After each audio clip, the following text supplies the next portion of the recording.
Nu, vasali šodien es visus jūsus apsveicu. Pavisam drēž ītaidu I leidzīgu video laiks būs beidzīs, nu vismaz uz kādu godu.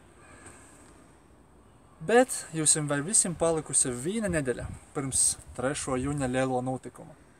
Tī, kas poši pīzdala pašvaldību vēlēšanos, jūsim ir īspēja parunāt ar rodiem, draugiem, paziņom vai arī nepazīstamiem cilvēkiem un izstostāt, dēļ ko jūs pīzdalat, ko jūs gribat izdarīt nākamos 4 gadu laikā. Nu, I, protams, apsajimt, ka arī pēc 3. jūņa jūs būsiet tikpat vīglai sasniedzams I atbildēsiet uz vaicojumiem, kā ir 3. jūņa. Nu, a tī, kas poši napīzdala vēlēšanos kā kandidāti, bet vienkārši balsoj, jūsim tikai tik daudz ir jāizdara, kā reizi 4 gados ir jāiziet I jāpasaka, kuram cilvēkam jūs uzaticat.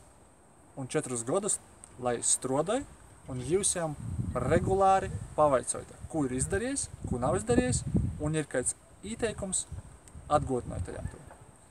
3. jūnī aizēja nobalsai. Tik daudz tik jāizdara. Viss. Čau!